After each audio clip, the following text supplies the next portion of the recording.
खात्यात बहिणींच्या पैसे काय मिळणार नाही, ज्यांच्या खात्यात पैसे आले नाही त्याचा 30 सप्टेंबर पर्यंत माझ्या लाडक्या बहिणी ज्या सगळ्या योजनेला पात्र आहे या वंचित राहणार नाहीत। यापुढे दर महिन्याला तुम्हाला 1,500 रुपये तुम्हाला तुमच्या खात्यामध्ये 3,000 रुपये रक्षाबंधनच्या अगोदर सगळ्यांच्या आले खात्यामध्ये पैसे, खात्यात पैसे आले त्यांनी हात वर करा।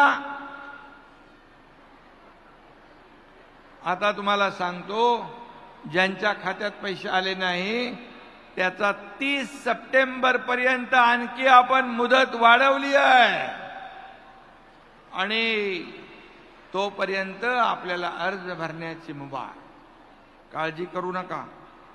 माझ्या लाडक्या बहिणी ज्या सगळ्या योजनेला पात्र आहे या वंचित राहणार नाहीत, त्या सर्वांना ही योजना या योजनेचा लाभ मिळेपर्यंत ही योजना सुरू राहील। काळजी करू नका। यापुढे दर महिन्याला तुम्हाला 1,500 रुपये मिळणार म्हणजे मिळणार।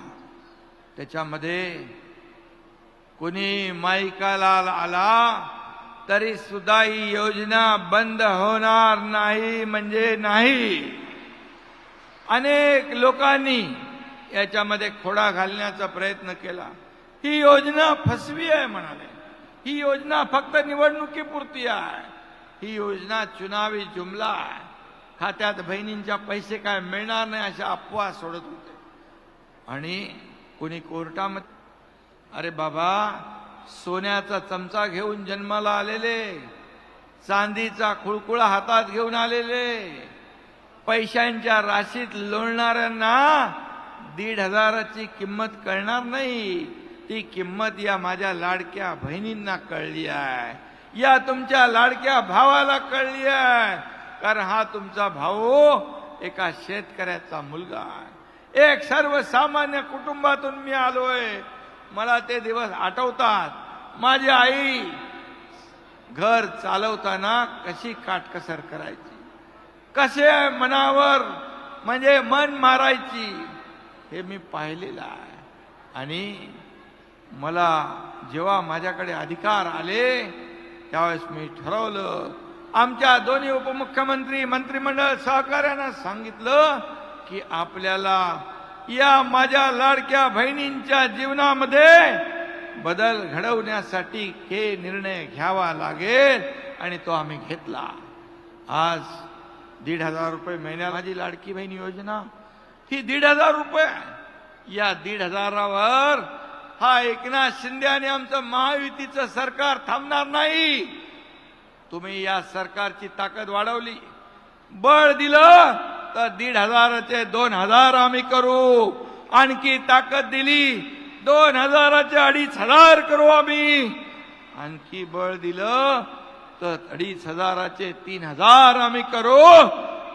तुमच्या हातात आहे, तुम्ही जेवढं बळ द्याल 3,000 पेक्षा जास्ती देताना सरकार कधी हात आकडता घेणार नाही।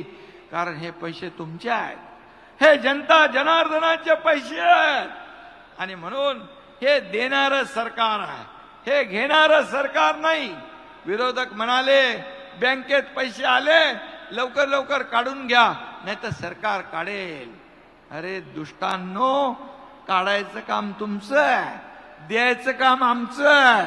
तुम्ही 2.5 वर्ष हप्ते घेतले, आम्ही 2 हप्ते आमच्या बहिणींच्या खात्यात टाकले 3,000 रुपये। हे बदल आहे आणि म्हणून या ठिकाणी मी एवढंच सांगतो। मग म्हणाले लाडका भाऊ काय, लाडक्या भावाचं काय करणार? आम्ही म्हणालो लाडका भाऊ कधीपासून यांना दिसला, कधी सगळे भाऊ गेले सोडून, एकही नाही राहिला। बोलो तरी सुद्धा आमचे लाडके भाऊ इकडे आहेत, लाडके भाऊ इकडे आहेत। त्यांच्यासाठी आम्ही मुख्यमंत्री युवा प्रशिक्षण योजना आम्ही आणली। या योजनेमध्ये सुशिक्षित बेकार जे आहेत 12वी डिप्लोमा डिग्री त्यांना 6,000, 8,000, 10,000 पर्यंत महिन्याला मानधन स्टायपंड चालू करणारं हे देशातलं पहिलं राज्य आहे. माझ्या भावांनो, लक्षात ठेवा, ही योजना कुठल्याच राज्यात नाही. अप्रेंटिसशिप तुम्ही दुसरीकडे करताय, कंपनीमध्ये तुम्हाला करायला मिळेल, सरकारी कार्यालयात करायला मिळेल, पण त्याचे पैसे सरकार भरणार. ही योजना आम्ही केली कारण 10 लाख लोकांना आपण टार्गेट ठेवलेले आहे. वर्षभरात 1.5 लाखापेक्षा जास्ती माझ्या बांधवांची नोंदणी झाली आहे.